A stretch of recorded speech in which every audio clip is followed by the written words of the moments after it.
देर आज दुरुस्त आज। इमरान खान कल अदालत आलिया लाहौर में पेश हुए तो उनके साथ वो जुलूस नहीं था जो पिछले कुछ अरसे से उनकी रवायत बन चुका था या बन चुका है। शायद हिकमत अमली में उन्होंने कोई तब्दीली लाई है, लेकिन ये एक अच्छा तजर्बा है और एक अच्छा मुशाहिदा है हमारे लिए भी कि इमरान खान ने अपने साथ वो हज़ारों या सैकड़ों वर्कर नहीं लाए और इस तरह वो ये तासुर नहीं दिया कि वो अदालत पर धावा बोलने आ रहे हैं। आज वो एक कह लें कि मुलज़म की हैसियत से ही थे और वो एक अच्छी बात है बनिस्बत उसके कि जो पिछले कुछ दिनों में हुआ था। हमें सीखना चाहिए वेस्ट से, जिसकी हम मिसालें अक्सर देते हैं और ख़ास तौर पर खान साहब तो मिसालें देते नहीं थकते। तो क्या वहाँ पे कोई लीडर इस तरह से जुलूस की सूरत में जाता है? क्या वहाँ पे कल्ट इस तरह से बनी हुई है? ऐसा नहीं है। वहाँ पे डेमोक्रेसी है सियासी जमातों के अंदर भी, और सियासी जमातों में किसी एक शख्स की राय बाकी सारे अशखास पर या पार्टी मेंबर्स पर हावी नहीं होती। तो जमहूरियत का पहला असूल है, इसलिए हमारे यहाँ जमहूरियत असर्ट नहीं कर पाती कि आम वर्कर तो बिल्कुल डिस्टेंस्ड होता है और वो शख्सियत के साथ अटैच होता है, और वो शख्सियत जब तक इक़्तिदार में आए तो उसका है, या इक़्तिदार में नहीं आए तो भी वोट उसका है, और फिर अल्टीमेटली वो सियासी जमात या वो सियासी ग्रोह या मुल्क की जमहूरी बागडोर आमरीत के हाथों में चली जाती है। और ये एक तरह की आमरीत है। हमें डर है कि ये आमरीत अब PDM में नुमाया नज़र आना शुरू हो गई है, होती जा रही है और हो सकती है। वजह उसकी ये है कि जिस तरीके से वो पिनिटिव मेजर्स PTI के ख़िलाफ़ ले रहे हैं, या जिस तरह से वो PTI को काउंटर करने के लिए जो अख्तियारात इस्तेमाल कर रहे हैं, वो उनको मुक़्तदरा के करीब ले जाएंगे और मुक़्तदरा और PDM मिलकर एक नई डिक्टेटर की दाग बेल डाल देंगे डिक्टेटरशिप के।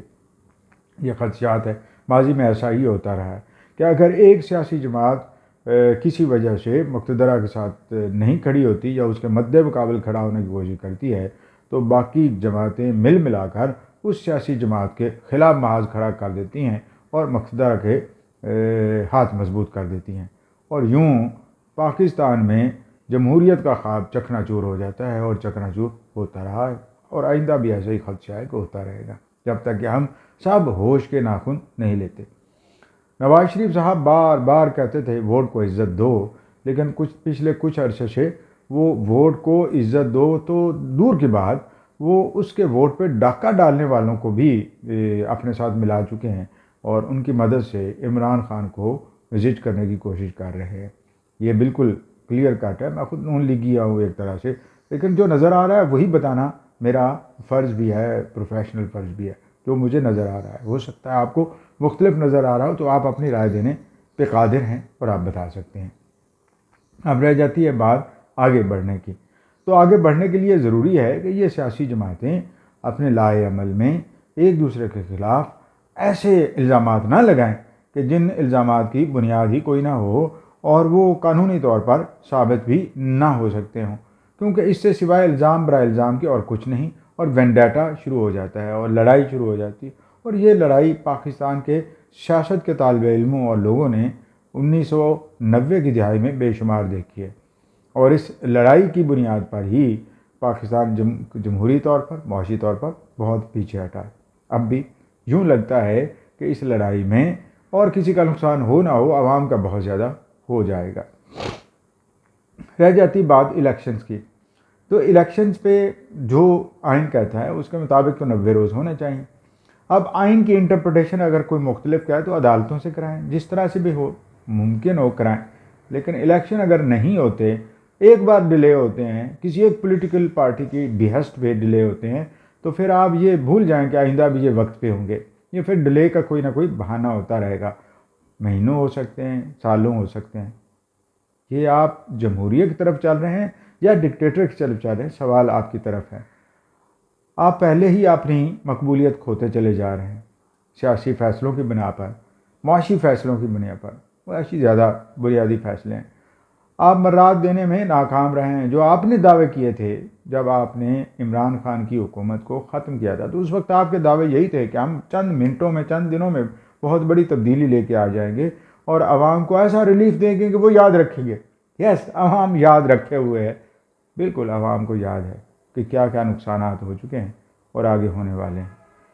यानी आपकी आमदन रही नहीं और ख़र्च बढ़ता चला जा रहा है महंगाई के बिना पर, और इतना बढ़ चुका है कि बहुत सारे तबकात तो अब गुर्बत की सतह पे पहुंच चुके हैं जो पहले मुतवसत थे।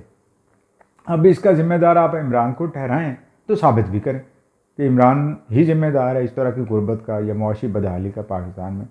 अगर वो नहीं है तो फिर खुदारा बेहतरी की तरफ चलें और उसे भी अपने साथ मिलाने की कोशिश करें कि वो आए इस मौजू पे।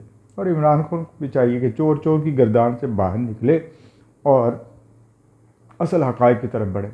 और असल हकीकत यही है कि पाकिस्तान इस वक्त मुआशी गर्दाब में है, बहरान में है, डिफ़ॉल्ट हो सकता है, दिवालिया हो सकता है या हो चुका है टेक्निकली, या बहुत सारे और मसाइल पैदा हो सकते हैं जिनका हल ये है कि हर इदारा, हर महकमा अपने अखराजात कम करे और जिनकी ज़िम्मेदारी है वो पूरी करें। यानी ज़िम्मेदारी अगर मैन्युफैक्चरिंग की है तो वो मैन्युफैक्चरिंग कराई जाए। हुकूमत इस तरह से सरपरस्ती करे कि मैन्युफैक्चरर को मैन्युफैक्चर करने में आसानी हो, ना ये कि वो चीज़ें बनाने हुए ये सोच में पड़ जाए कि इतना खर्चा आएगा और मुनाफा तो आएगा नहीं बल्कि लॉस हो जाएगा, तो फिर वो फैक्ट्री बंद ही करेगा ना। तो एक्सपोर्ट्स आप कहाँ से बढ़ेंगे? रिमिटेंसेस भी कम हो गई। वो इमरान खान साहब की जो मुसलसल वो टायरेट्स हैं, यानी इल्ज़ामात हैं इस हुकूमत के ऊपर और सिस्टम के ऊपर, उसकी वजह से या दीगर वजूहात की बिना पर फॉरेन रिमिटेंसेस बहुत ज़्यादा कमी आई। वही आ रहे हैं जो घर वालों को अखराजात भेज रहे हैं। तो फिर ये सारी मामलात पता है कि ये सब मिलकर हल कर सकते हैं, करना चाहें तो हल कर सकते हैं मामलात। वो सारे स्टेक होल्डर्स जो कहते हैं कि फ़लाँ ज़िम्मेदार है, फ़लाँ ज़िम्मेदार, वो ख़ुद भी तो अपने अंदर देखें कि वो ज़िम्मेदार हैं या नहीं हैं। पिछले काफ़ी अर्से जो अखराजात बढ़े उनको कम करने की ज़रूरत है। अगर नहीं करेंगे तो फिर आमदन कहाँ से आएगी? अखराजात बढ़ते जाएंगे, आमदन आएगी नहीं, कर्ज बढ़ते जाएंगे, अदा होंगे नहीं। जब अदा नहीं होंगे तो दिवालिया होगा, दिवालिया होगा तो फिर और ज़्यादा तबाही होगी। मुतवसत तबके से ऊपर भी फिर मुतासर होना शुरू हो जाएंगे। प्लीज़ इस तरफ तवज्जो ज़रूर दें। उम्मीद है आप सब खैरियत से होंगे, ख़ास तौर पर इन मुश्किल वक्तों में, और दुआ भी करता हूँ। आप प्लीज़ शेयर कीजिए, सब्सक्राइब कीजिए और फीडबैक दीजिए। जहाँ गलती पर हूँ दुरुस्त भी फरमाइए। मेहरबानी आपकी।